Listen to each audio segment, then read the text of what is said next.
perjanjian dan tujuan perjanjian itu apa, kemudian perjanjian yang dapat dibatalkan dan perjanjian batal demi hukum. Yang pertama, apa yang dimaksud dengan perjanjian? Perjanjian itu adalah merupakan kesepakatan, atau perjanjian itu adalah kontrak atau hubungan hukum ya, antara subjek hukum yang satu dengan subjek hukum yang lain. Itu namanya adalah perjanjian. Kemudian lantas apa tujuan perjanjian itu? Tujuan perjanjian itu adalah untuk melahirkan suatu perikatan. Kemudian untuk melahirkan suatu perikatan hukum ya, untuk melahirkan suatu perikatan hukum, maka di sana harus terpenuhinya syarat sahnya suatu perjanjian. Untuk syarat sahnya suatu perjanjian itu ada di dalam Kitab Undang-Undang Hukum Perdata ya, pasal 1320. Di sana disampaikan yang pertama, syarat sahnya suatu perjanjian yang pertama adalah kesepakatan para pihak di dalam membuat perjanjian. Yang kedua, kecakapan atau cakap hukum. Yang ketiga, suatu hal tertentu. Kemudian yang keempat, kausa yang halal atau suatu sebab yang halal. Ini adalah merupakan syarat sahnya suatu perjanjian berdasarkan pasal 1320 KUH Perdata. Kemudian menurut Profesor Subekti, beliau menyampaikan bahwa syarat sahnya suatu perjanjian itu diringkas menjadi dua. Yang pertama adalah terpenuhinya unsur subjektif dan terpenuhinya unsur objektif. Terpenuhinya unsur subjektif itu yang pertama, di situ ada kesepakatan dan ada kecakapan para pihak.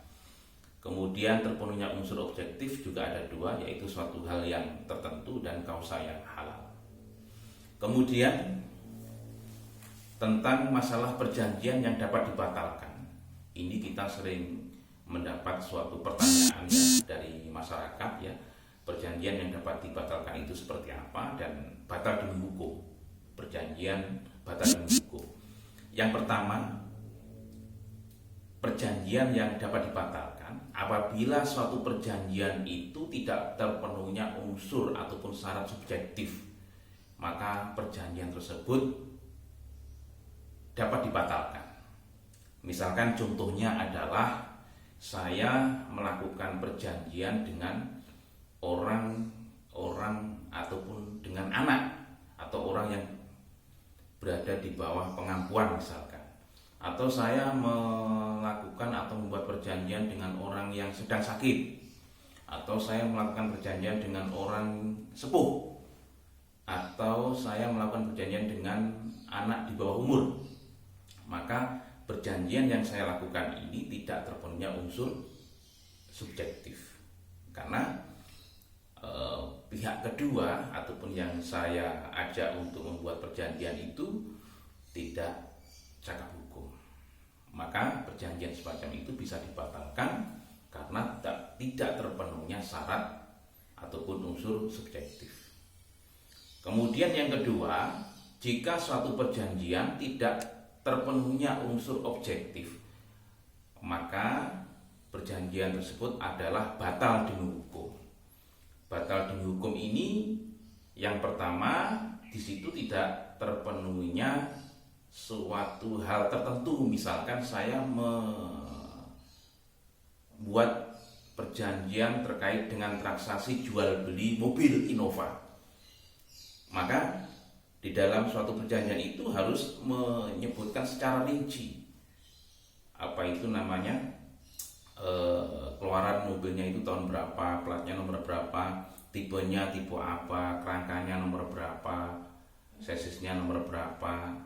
Nah itu semuanya harus disampaikan. Tapi kalau tidak sampaikan, maka perjanjian itu tidak terpenuhinya unsur objektif. Kemudian ada juga kausa yang halal atau suatu sebab yang halal. Ini berarti saya melakukan perjanjian atau perjanjian transaksi jual beli ya, terkait dengan narkoba ataupun jual beli manusia, prostitusi, dan human trafficking, maka perjanjian tersebut batal demi hukum karena perjanjian itu dilarang oleh undang-undang ataupun negara. Itu adalah termasuk salah satu contoh bahwa perjanjian itu batal demi hukum karena tidak terpenuhnya unsur objektif. Demikian yang saya sampaikan terkait dengan perjanjian yang dapat dibatalkan dan perjanjian batal demi hukum. Mudah-mudahan bisa bermanfaat.